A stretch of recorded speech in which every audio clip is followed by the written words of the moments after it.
আজি আমাৰ মাছনালকা premier league আছিল ইয়াত আজি ফাইনেল খেল হল আজি আমাৰ খেল আছিল মাছনালকা সুপাৰ কিংছ আৰু হক কিংছ 11 মাজত খেল আছিল আমি হক কিংছ 11 চেম্পিয়ন হৈছে আজিৰ খেলটো হক কিংছ মৰে টিম তো আজি চেম্পিয়ন হৈ মৰে বহুত ভাল লাগিছে প্ৰথমতে আমাৰ মাছনালকা প্ৰিমিয়াৰ লীগৰ কমিটিক ধন্যবাদ জ্ঞাপন কৰিছো এনেকুৱা খেল যাতে প্ৰতি বছৰকে হয় আৰু আমাৰ সকলো খেলুৱৈসকলক ধন্যবাদ জ্ঞাপন কৰিছো আৰু বাকি প্লেয়াৰসকলকো ধন্যবাদ জ্ঞাপন কৰিছো বহুত সবাই ভালেই খেলিছে তো এইখিনি আছিল আমাৰ ইয়াত আজি খেলখনত প্ৰথমখন মানে কি হিচাপে তো আজিৰ খেলৰ মেন অফ দ্য মেচ পাইছে আমাৰ জফুৰ ভাই আৰু আমাৰ কেপ্টেইন আছিল অঞ্জন দা তেখেতকো মই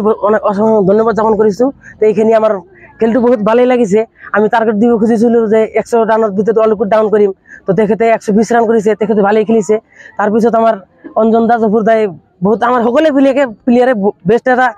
ইনিংছ দি আমাৰ মেচটো উইন কৰি দিছে আপোনাৰ টিমত কিমান পইণ্ট পাইছিলে আমাৰ টিমৰ পইণ্ট আছিল 4 আৰু সেকেন্ড উইনাৰ তাৰে 4 আছিল কিন্তু আমাৰ অলপ প্লাস পইণ্ট আছিল মোটো আমাৰ টপ 2 আছিল আৰু আছে আব্দুল ভাইৰ লগত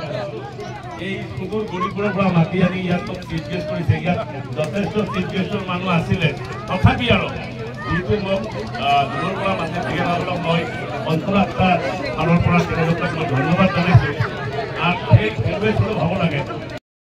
আছো ইত্যাদি ধৰি বিভিন্ন সংগঠনে আমি একেলগে সংগঠন কৰিছোঁ আৰু সেইটো খেলুৱৈ বন্ধুসকল বিশেষকৈ একদম উদীয়মান সৰু ল'ৰা ছোৱালী ক্ৰিকেটৰ আমাৰ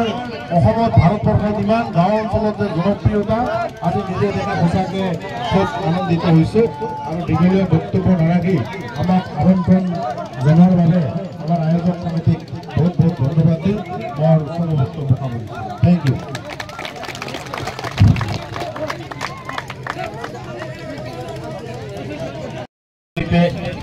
স্থানীয় বয়োজ্যেষ্ঠ মুৰব্বীয় সমাজ যুৱ সমাজ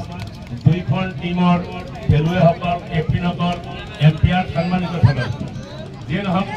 আমি ইয়াত আহি ভাল এখন খেল